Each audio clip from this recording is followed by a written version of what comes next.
Tonight on CTV News at 6, the First Nation fighting separatist efforts. Legal action now before a court. We really want to express to all governments that, First Nations aren't going anywhere. Even if there's nothing here, this looks bad. The NDP is demanding the Premier fire her Justice Minister. And big names added to summer events. More snow through this evening, but a warming trend starts tomorrow and we'll be in double digits by the end of the week.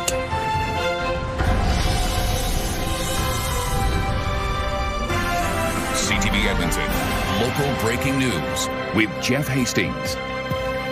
Good evening. Sturgeon Lake Cree Nation is hoping a judge will shut down a petition for an Alberta separation referendum. The First Nation says allowing it to go forward would violate its treaty rights. CTV's Amanda Anderson reports. A third-floor courtroom was packed when the Sturgeon Lake Cree Nation asked a judge for an interim order to stop a separation referendum. It didn't need to get to this point, but now that we're here, we really want to express to all governments that, First Nations aren't going anywhere. Sturgeon Lake Cree Nation Chief Sheldon Sunshine says the potential referendum question asking if Alberta should separate from Canada is a violation of treaty rights. Our treaties were signed with the Crown, British Crown, and the responsibility was passed on to Canada to uphold that obligation. And that can't be unilaterally passed across. We're not some chattel on the land where we can be passed around and be somebody else's responsibility. The group Stay Free Alberta started the petition. Last week, the group said it collected more than the 178,000 signatures needed to trigger a referendum a month before its deadline to submit them to Elections Alberta. They're seeking an injunction prohibiting the Chief Electoral Officer of Alberta from transmitting the official count of signatures to the Alberta Legislature. Jeff Rath, who was at the hearing as an observer for Stay Free Alberta, says the referendum is simply a question. This is where we're at. There's a process for First Nations consultation. It only takes place in the framework of a non-hypothetical situation, which would be after a yes vote. And they actually have a constitutional guarantee of a place at the constitutional table under Section 35.1. The First Nation disagrees. Its lawyer says the language in Bill 14, Alberta's Justice Statutes Amendment Act, is binding. She also described the bill as a welcome mat for foreign interference. The court also heard since the start of the petition campaign, incidents of racism as well as mis- and disinformation about treaties is on the rise. While hopeful the injunction is granted, Chief Sunshine worries the provincial government will just change the legislation to circumvent the court ruling. Should we win, then they'll make accommodations again. So, that's our expectation. The same petition will be back before a judge Wednesday for a judicial review. Amanda Anderson, CTV News, Edmonton. Alberta's opposition leader is calling on the Premier to fire Justice Minister Mickey Amery. CTV's Nara Manisa joins us now live. Nara, what is Naheed Nenshi's reasoning? Well, Jeff, Naheed Nenshi is accusing Amery of political interference. That has to do with Sam Raish, the CEO of MH Care Medical, an Edmonton-based medical supplier. According to a Globe and Mail investigation, Amery shortened the amount of time Elections Alberta has to penalize political donation violations. It says this happened while Raish was under investigation for a political donations complaint. Then she wants that investigation reopened.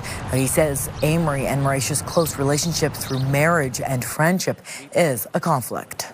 Even if there's nothing here, this looks bad. The conflict of interest is apparent, and the government needs to be able to say, look, nothing shady is going on here, so let's reopen the investigations, let's fire Mickey Amery, and let's have a public inquiry. Now, Nenshi also points to Bill 14 introduced last year, which grants immunity to the Justice Minister from Law Society sanctions. He accuses them of rigging the system to get what they want. CTV News has reached out to both Amery's and the Premier's office for comment. Smith's press secretary says the minister was not aware of the investigation and that the Election Statutes Amendment Act that came into effect in July did not include a retroactivity provision. Sam Blackett also said the election commissioner and and the ethics commissioner are responsible for investigations and enforcement, and that its offices operate independent of government. Now, as for Amery's office, Jeff, we were told that they would get back to us, and we have not heard yet. All right, Nerman, thank you. Nerman is live for us tonight. A group of students wants the province to make it harder for young people to see ads for online gambling sites. They're also calling on Oilers captain Connor McDavid to stop showing up in the ads they say are targeted at young gamblers. Connor Hogg has more. Drain that three! Trying to practice here, Wayne. Student Advocates for Public Health says commercials like these are everywhere. It says they entice teenagers to experiment with gambling. I refer to it as a drug wrapped in a game. It doesn't matter how many times you tell them, don't do it, it's not safe for you. If their friends are doing it, if they see athletes doing it, if it's there and available, they're more likely to do it. The group wants to see the province ban all gambling advertising within Alberta, enforce lower betting caps, and commit to funding Alberta-specific research on problem gambling. Service Alberta Minister Dale Nally says some of those changes are coming. 65% of the online gambling market in Alberta is the black market, and many of them don't age gate, which means that it's easy for these kids to open up their own account and start betting, or to borrow their older brother's account. Nally says new provincial restrictions were supposed to come into effect this spring. They've been delayed until the summer due to requests from operators. They'll include ways problem gamblers can block themselves from gaming, enforcing 1% of gross gaming revenue towards helping those struggling with problematic behaviors. The province says athletes will only be able to participate in advertising that's socially responsible. Dude, did you know BetMGM has responsible gambling tools? We're going to restrict celebrity endorsements, so you're not going to see Connor McDavid promoting online gambling. We're going to put tough guardrails in place so that they can't market towards vulnerable Albertans. The students would like to see athlete-focused ads gone altogether, writing an open letter to Oilers captain Connor McDavid, asking him to stop participating in online betting ads. Youth, young adults really admire athletes such as Connor McDavid, but we also invite him to join our cause and be part of the solution. CTV News reached out to the Oilers Entertainment Group for comment. They did not respond. Nally says the province's new restrictions will launch on July 13th. Connor Hogg, CTV News, Edmonton. An Edmonton man has been charged for removing thousands of kilometers from the odometers of used vehicles. Police have accused 39-year-old Harmandeep Singh Bindra of fraud. Police say last month someone bought a vehicle through Facebook Marketplace that was found to have an altered odometer. The buyer ended up paying much more than what the vehicle was worth.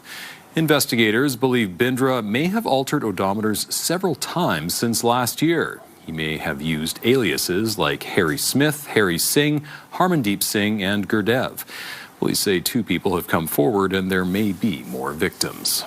The city auditor says a malfunctioning smart fare machine allowed people to take tens of thousands of dollars from the city over several months.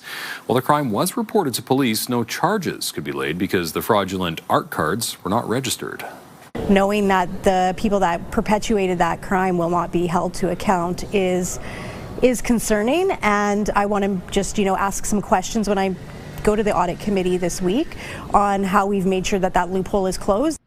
Between September 2024 and June 2025, an unknown number of people made roughly $65,000 worth of fraudulent transactions using the machine. The audit doesn't say where that machine was. The city identified more than 300 suspicious ARC cards and recovered $20,000 from them. More details are expected at Audit Committee on Friday. A new modular home development by ATCO could soon be built next to Terwilliger Drive. Today, Council approved the rezoning required to make it happen despite concerns raised by leaders of the church next door. ATCO's housing division, Viva Homes, plans to build 3-story townhomes on land it owns next to St. Thomas More Church. The project will have 32 units, with half of them featuring 3 bedrooms. A spokesperson told Council the modular design will allow for lower rents. A few leaders from the church spoke against the rezoning. They're concerned additional traffic will clog the street, which is heavily used during church events. They're also worried about the impact to emergency vehicles at the neighboring fire hall. I love this location. It's close to Terwilliger Rec Center. It's close to the River Valley. There's a bus rapid transit line direct that's going to be going from there up to the University of Alberta. I could see this being a very, very desirable place to live. Council approved the rezoning, but it was not unanimous. An effort by Ward Peheswin Councillor Mike Elliott to postpone a decision until more traffic analysis could be done was dismissed. A group dedicated to what it calls better infill says Council's latest changes to infill housing rules need to go further.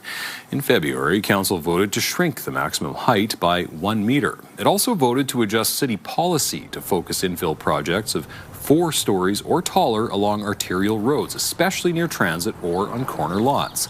A public hearing on the bylaws needed to enact those changes is underway. Jan Hardstaff with the Residential Infill Working Group says the policy is still too broad and should do more to consider an infill's context in a neighborhood. While she welcomes the height reduction, she believes the buildings are still too large. It is not meaningful change because the buildings are still very long if all of the site coverage is in one building. Ultimately, what we heard from many neighbors was a concern about the massing of the build beside them, regardless of the number of units. And so Council's been making adjustments. Last summer, Council voted to shrink the length of infill buildings and require design choices that make them look more like a house. It also held the maximum unit count at 8. Council had to postpone its decision on the policy change and height reduction because the meeting ran long. Edmonton Riverhawks are looking to transit as a solution for the potential loss of its main parking lot north of Remax Field after this season. City Council's Executive Committee received a proposal last week asking for more money to start the river crossing community redevelopment. $3 million for the project was previously approved. The proposal asks for another $15 million.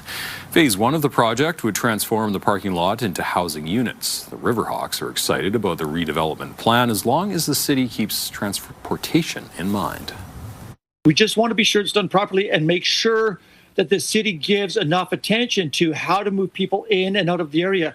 We've got more than 9,000 people coming down to some games. So how are we going to get those people in and out of that area effectively and not to impact that fan experience that we've really been given a lot of credit for?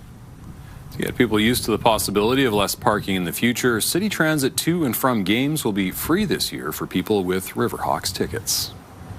More acts have been added to the Boots and Hearts West Music Festival. Platinum-selling hitmaker Travis Denning will headline Friday night of the festival. On Saturday, rising star Graham Barham will join artists like Shabuzi, Midland, Zach McPhee, and Brock Phillips. Boots and Hearts runs August 28th and 29th at Ice District. The Great Outdoors Comedy Festival also unveiled the bulk of its lineup today. They're like, Aziz, you're not going to believe it. I just had a baby. And I always have the same reaction. I always go, that sucks. I'm so sorry that happened. Comedians Aziz Ansari, Robbie Hoffman, and Saturday Night Live alum Pete Davidson will open the festival Friday evening. Former Daily Show correspondent Hassan Minhaj, current Daily Show correspondent Robbie Chang, and Crazy Rich Asians actor Jimmy O. Yang have been added to the Sunday night lineup. The Great Outdoors Comedy Festival runs July 17th to 19th at Kinsman Park. All right, Josh, nothing funny about this weather. Some heavy hitters on that lineup, though. No kidding, wow. Yeah. No, you're right. I mean, we kind of lucked out here with the evening commute. We thought the evening commute was going to be snowy. That snow has held off just long enough for most people to get off the roads and get home. But it's coming. We'll see several hours of snow through the remainder of this evening. Show you the radar map in a second. It's 3 degrees in Edmonton right now. Still a little gusty, 20 gusty to 30 kilometers per hour in the city. Gusts outside the city to about 40 kilometers per hour. We get to 4 degrees for a daytime high today after starting the day at -2 with some snow through the early part of the day today. Most of this afternoon, though, it's just been cloudy skies. And that's still the case as you look outside right now with the CTV drone. It's powered by Century Casinos. 3 great locations: Edmonton, St. Albert, and Century Mile. Just off to the north of the city, there is some snow coming down. You'll see on the radar map here, that snow starting to push further to the south. So it looks like it's already moved into St. Albert, parts of northeast Edmonton, and that will continue dropping off to the south through the rest of this evening. You notice it's a fairly broad band, so we probably don't get any more than 1 to maybe 3 centimeters of wet, sloppy snow. But you've got a couple hours of snow set to move through the Edmonton area. Off to the northeast, That's where the heaviest of the snow has been through this afternoon. Still a snowfall warning in effect.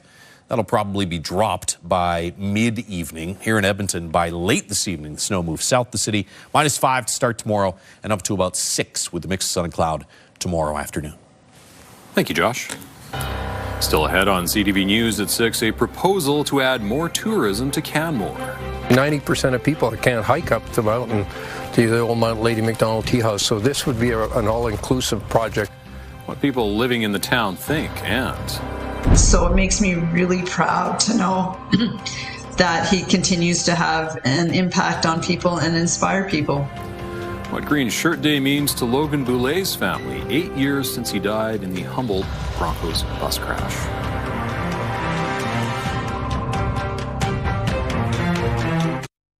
Programming brought to you by James H. Brown Injury Lawyers, the heavy hitters of injury law.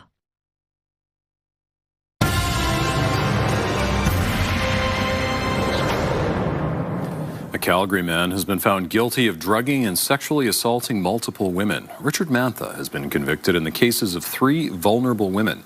The police investigation centered around a property he rented at a rural home east of Calgary. Mantha was accused of attacking 7 women between August 2019 and April 2023. Initially, he faced 20 charges.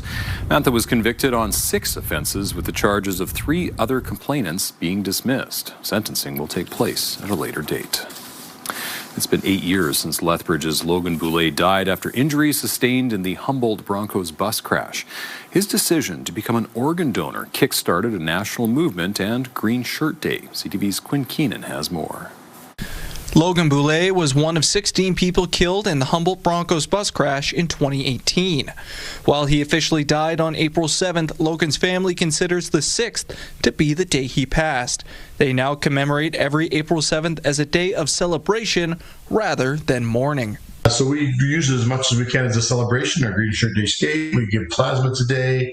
It's just a day that we go for dinner tonight to one of Logan's favorite restaurants. Just a fun, we just try to make it a celebration. Not long before he died, Logan had signed up to become an organ donor.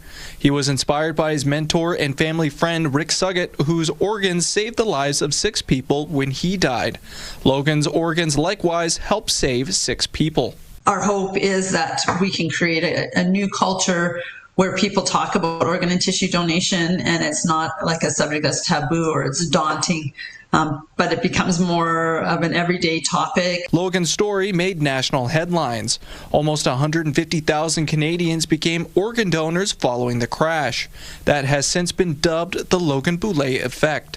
Now, Green Shirt Day is celebrated every April 7th to promote organ donation. By being able to donate has made an impact on so many, and to want them to be registered donors and for them to have conversations. So it makes me really proud to know that he continues to have an impact on people and inspire people. Logan's family now spends much of their time working on the Green Shirt Day cause. They're proud to see how much of an impact Logan's story continues to have even 8 years later. So we work all the time, and we like to do that. It's something, just want to do that. Quinn Keenan, CTV News, Lethbridge. A gondola that would be open year-round is being proposed in Canmore. The project would go up Mount Lady McDonald in the Silvertip area. It's the latest proposal under Alberta's All-Season Resorts Act, and it's coming with quite a lot of opposition. CTV's Tyler Barrow reports. Silvertip Resort in Canmore wants to add a gondola. It would start here just off the side of the Trans-Canada Highway before touching down in the Silvertip Village. It would eventually take tram riders 3/4 of the way to Mount Lady McDonald. There's probably 90% of people that can't hike up the mountain to the old Mount Lady McDonald Tea House, so this would be an all-inclusive project for everybody. It would feature viewing platforms along with the day lodge at the top with a restaurant. Turcotte estimates 200,000 to 300,000 people would ride it every year. It would be built over the Bow Valley Wildland Park. The developer, Stone Creek Resorts, is in the initial engagement steps, including this open house to have the land designated as an all-season resort area by the province. We engage with Albertans, we take a look at the actual land, make sure it's compatible, there's alignment. Carl Griffith's home backs up onto Silvertip Golf Course, where he has a view of Mount Lady McDonald. He is against the proposal. It's a disgrace. It will spoil the area. It will spoil the peace and tranquility of Canmore. A sentiment shared by many in the town. We already are full, basically. There's already too much tourism in the Bow Valley. Stone Creek Resort says the project won't add more people to the area, but rather create another amenity for visitors. Wildlife and habitat baseline studies are being completed, which will feed into its required environmental assessment. Conservationists fear it could present challenges. Negatively impact wildlife that use the top of the mountain, and also the wildlife that use the movement corridor that's lower on the slopes of that same mountain. Public engagement will be held until May 11th, and from there, the province has 150 days to review the project. If approved, Stone Creek Resorts could start planning for development. Building won't begin for another year. Tyler Barrow, CTV News, Canmore. Still ahead, reflections on reaching the far side of the moon. And we were just giddy in here. Canada's Jeremy Hansen tells us what it was like on the other side. Stay with us. Some snow on the way for this evening here in Edmonton, and then on the other side of that snow, there's a warming trend coming. Should be in double digits by the end of the week.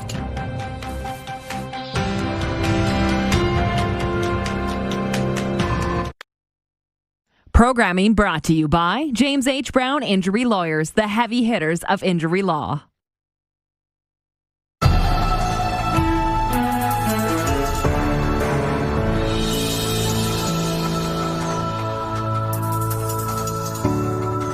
NASA has released photos of the far side of the moon, something never seen before by human eyes. The Artemis 2 crew flew around the moon yesterday, snapping photos and taking detailed observations from the window of their Orion spacecraft. The photos include Earthset, captured as the Earth dipped below the lunar horizon. NASA also shared a new photo of a solar eclipse. The astronauts became the first people to see a solar eclipse from the moon. Today, Canadian Jeremy Hansen reflected on what it was like on the other side without any contact with Earth. We were so busy with the science, and we have such faith in our vehicle integrity, such faith in mission control, that we were just at complete peace and just doing our job, and just trying to do a good job to collect as much science data as we could while we were on the far side of the moon, and we were just giddy in here. The crew also spoke today with astronauts aboard the International Space Station, all discussing their experiences in space. It was the first such moonship to spaceship radio link-up ever. The Artemis 2 mission crew is now heading home. The journey home will take 4 days, with splashdown expected Friday in the Pacific Ocean near San Diego. You know, with everything going on in the world, all the calamity, all the hardship, it's nice to have something to celebrate. Oh, man. Such an accomplishment. Those pictures were so good. Absolutely. You almost forget, though, that there are people on the International Space Station, right? It's like, oh, yeah, those guys. People that just live in space. Take a look outside right now with the Action Furnace River Valley Skycam. Action Furnace, fixed right, it's free, 3 degrees. Not a lot of snow on the ground, still some snow and some ice on the water.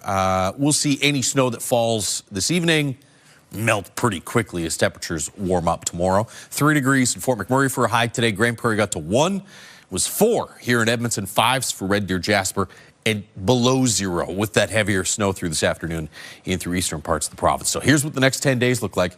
6 or maybe even 7 tomorrow, 8, potentially as warm as 10 on Thursday. I think we're up to about 13 and 11 for daytime highs Friday and Saturday. And then another little cool down early next week. It's actually another chance of some snow, wet snow, if anything, on Sunday in through the Edmonton area and other parts of central and north central Alberta. Snowfall warning still in place off to the northeast of the Edmonton area. The heaviest the snow is almost done, but you can see there's still some pretty good pockets here around the Cold Lake region and just off to the southwest. Not quite as widespread or as heavy as what was coming down earlier in the day. There's the snow starting to drop in from the north for the Edmonton area. That'll continue to push south over the course of the next couple of hours.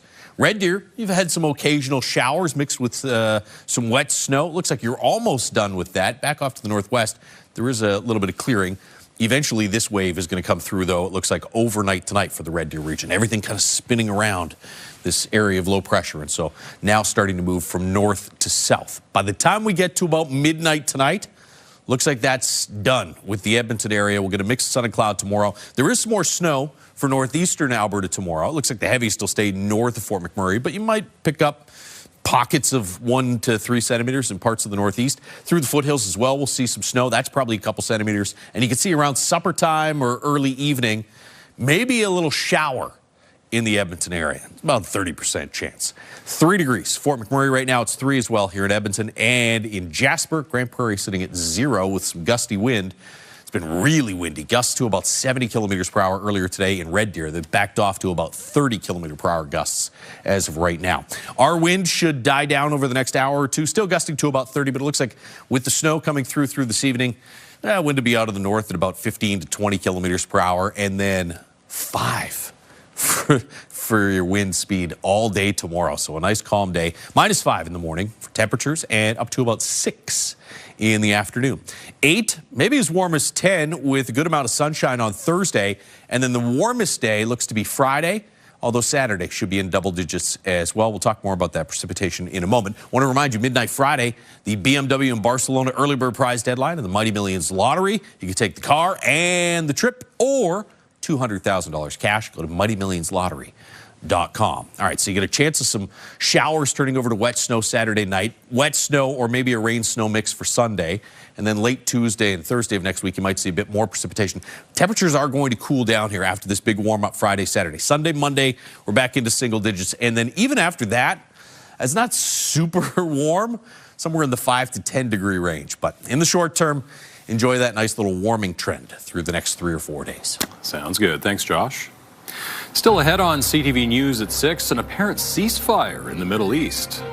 Iran and America have a short-term deal, and how long is this going to persist, and what can we do to help cushion the blow for Canadians? And that's something we're looking at. Federal relief not ruled out as gas prices rise.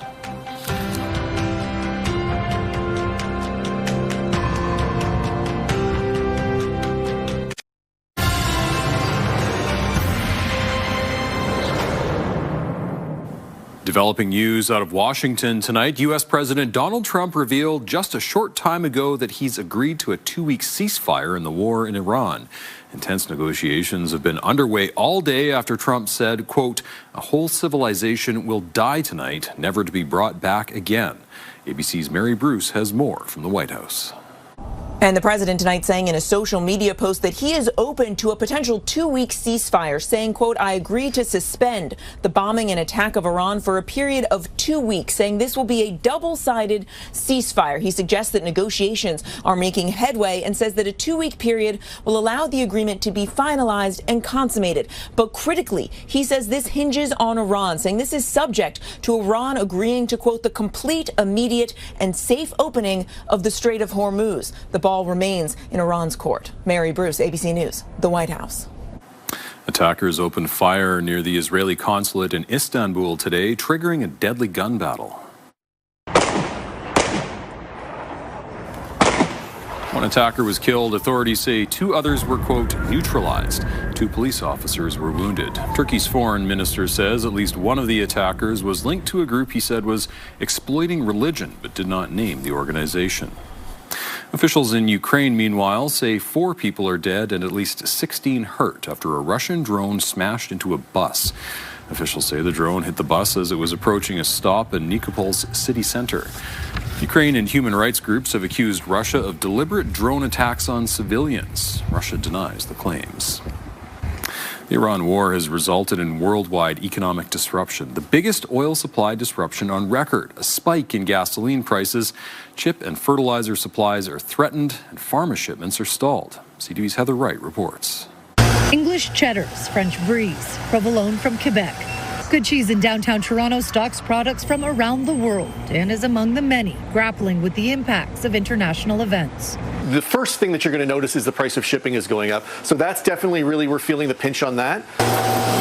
Not only are shipping costs up, owner Luke Champion says so too are the prices of many cheeses he sells for both international and domestic suppliers. Champion is absorbing as much as he can, but worries about the unknown. We're feeling it a little bit, but we're concerned about what's to come. Businesses, households, grocers, and airlines are all feeling the impact of the war in Iran, now in its 6th week. The average price of regular gas in Canada is up 51 cents a litre since February 28th. Diesel has climbed an average of 74 cents a litre, while jet fuel has surged $1.05 a litre. And many companies have already begun passing these prices along to the consumer. Air Canada Vacations has started implementing a $50 per passenger fee on some destinations, while WestJet will add a $60 fuel surcharge to all bookings made using vouchers from its MasterCard loyalty program. While Amazon will charge sellers a 3.5% fuel surcharge on deliveries beginning April 17th. Energy, oil is embedded in everything that we have in the modern economy. Andre Sura is an operations management professor at the University of Toronto and predicts high prices will be here for many months, even if the war ends soon. I would say that the only certainty that we have is that it's going to take a long time until the prices, they really stabilize. While inflation eased in February, experts are expecting a significant increase to the March numbers and say the longer this war lasts, the harder it is going to be for consumers. Heather Wright, CTV News, Toronto. The Prime Minister suggested today Ottawa might help if the price of gas doesn't go down. CTV's Rachel Aiello has more. Aware Canadians are grappling with sky-high fuel prices and amid uncertainty over how long the war in Iran may last, the Prime Minister said his government is looking at ways to help. As oil prices surged today, Prime Minister Mark Carney opened the door to giving Canadians a break. The question becomes, and this is what the government's focused on, is how long is this going to persist, and what can we do to help cushion the blow for Canadians, and that's something we're looking at. Carney said he knows Canadians are asking themselves every time they fill their tanks or heat their homes why they're paying for the cost of a war this country isn't part of. And the short answer is because there's a global market. Though the fact other nations are facing similar price hikes may be cold comfort to Canadian consumers. Considering offering some relief now comes on the heels of Conservative leader Pierre Poilievre calling for federal gas taxes to be scrapped, and ahead of the spring economic update, which would be the time for Carney to unveil any new affordability measures. Other countries have already cut fuel taxes. Carney today, though, stopped short of offering any specifics on what kind of help could be coming or when. Rachel Aiello, CTV News, Ottawa. We're 6 days away from 3 critical federal by-elections. It will be a day that could give the Liberals a majority government. CTV's Abigail Beeman has a look at what's at stake. A closely watched race in Terrebonne, Quebec, previously won by just 1 vote. And 2 in Toronto expected to stay Liberal red. Right now in Parliament, the minority Liberals hold 170 seats, the Conservatives 141. With 343 seats total, 2 by-election wins would officially get the Liberals a majority at 172. The reality is it's actually a lot more complicated than that. Political science professor Alex Marlin points to a number of factors. The Speaker, currently a Liberal, doesn't vote except in a tie. And in a tight majority, you need to make sure no one misses a vote. While the makeup of parliamentary committees doesn't suddenly change, not currently controlled by Liberals, so government business won't suddenly speed up. Just because you happen to have a razor-thin majority, slightly more than half of the seats in the legislature, doesn't magically change an awful lot, other than in the narrative. The narrative for Mark Carney would become very, very positive, and by extension, it would be negative for Pierre Poilievre. It would mean higher food prices, higher taxes, a ballooning deficit, which Mr. Carney has already doubled. It would mean that he could continue to block resource projects and give us the only shrinking economy in the G7. That's why the 3rd by-election in Terrebonne could make a difference, a tight fight between the Liberals and the Bloc. Add 4 floor crossers this session and questions about the future of a Trudeau cabinet minister, and you see why each seat matters. While the Prime Minister was clear, even with a majority, he wouldn't prorogue Parliament, launching a reset. Absolutely not. It has never even entered my thinking. There are more questions still about what could change the course of Parliament and government business. How the Prime Minister plans to fill growing Senate vacancies is one of them. Abigail Beeman, CTV News, Ottawa. A delicate rescue was required in BC to free a pair of bald eagles trapped in power lines. A firefighter, along with wildlife volunteers and a BC Hydro crew, used a ladder to reach the birds which were hanging upside down from power lines in Surrey. The birds had locked talons while sparring during nesting season. Once freed, the bald eagles appeared to be okay, taking flight immediately. A pair of orphan bear cubs in BC now have a second shot at life. They were recently found on Vancouver Island. Their mother died in her den after a suspected predator attack. The cubs weighed just 3.5 pounds when they arrived at the North Island Wildlife Recovery Centre. Staff say they're doing well and growing quickly. Coming up, tackling traffic troubles. We found that it was able to match or replicate the work of those traffic operations staff. Well, Canada's largest city is addressing congestion with AI. And a second proposal for a data center in central Alberta.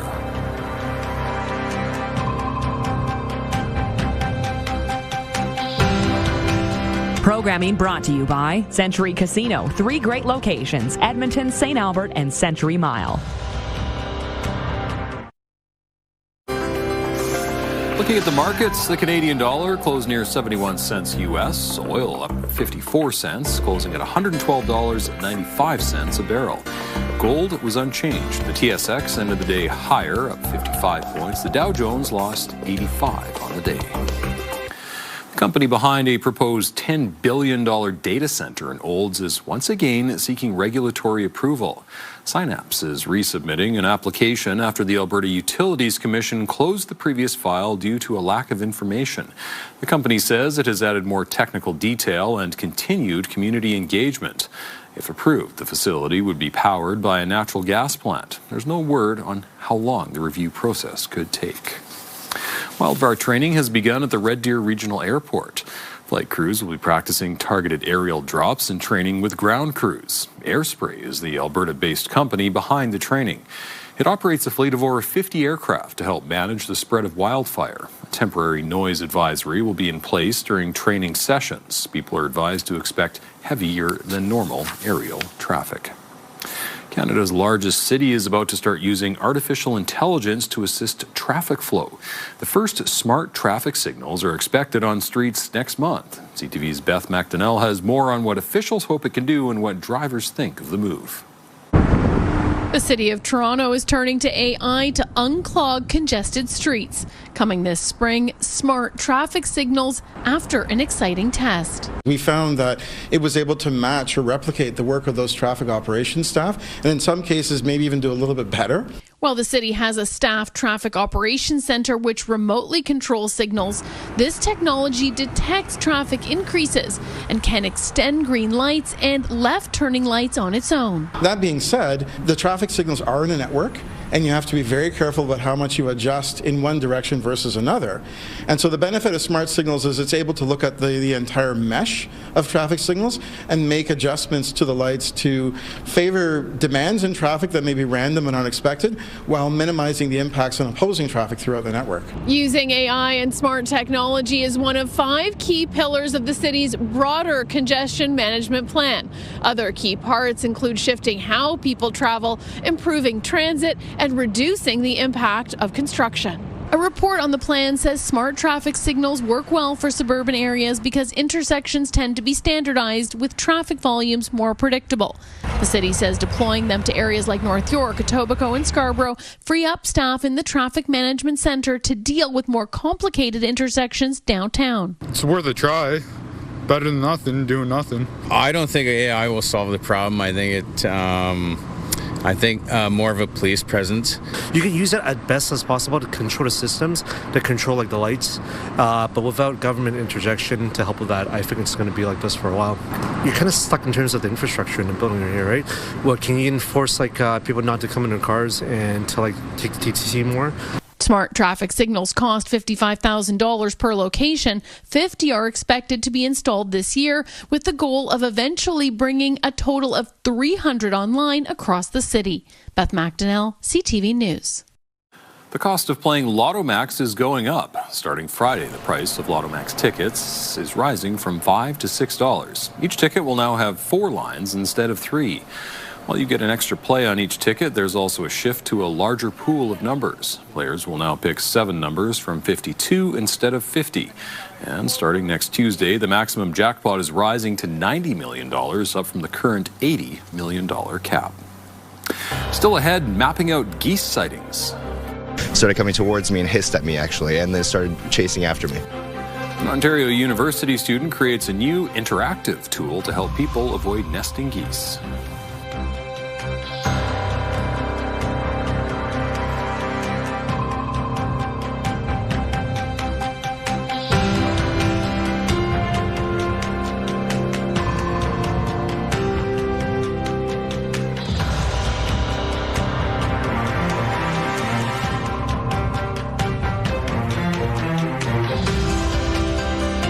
Stay with us. We've got another full night of great shows for you tonight on CTV.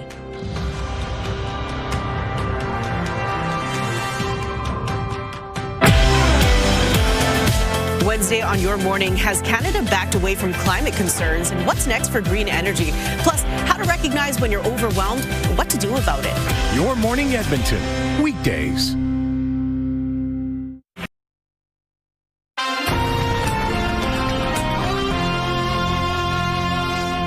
It's well known that geese can get a little aggressive during nesting season. Lately, that's included some run-ins on university campuses in Ontario. CTV's Karis Mapp reports.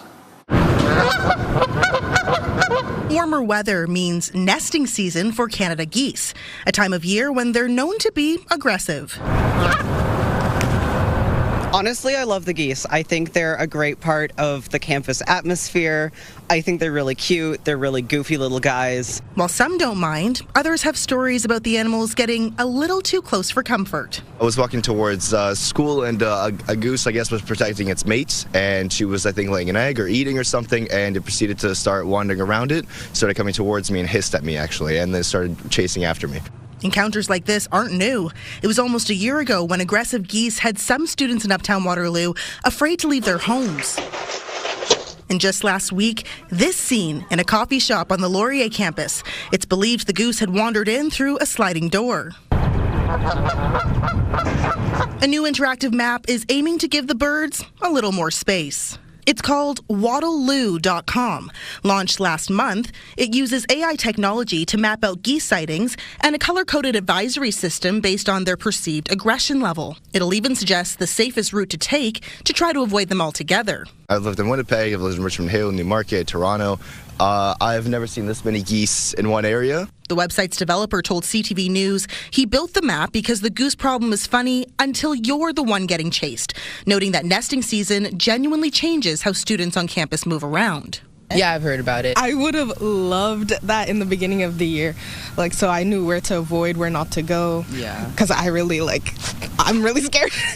If it's just so people know which nesting sites to avoid, that sounds like a good idea so that they can avoid disturbing the geese. Hoping that a little technology can help keep the peace with the geese. Karis Mapp, CTV News, Waterloo. It's good timing. Our parking lot goose has returned. It's closer to your parking spot than mine, though, so you have to run that. Yeah, listen, I've run into so many of those geese on golf courses, I'm not scared anymore. Just goose whisperer. That's the secret, is it? Yeah. It works every time.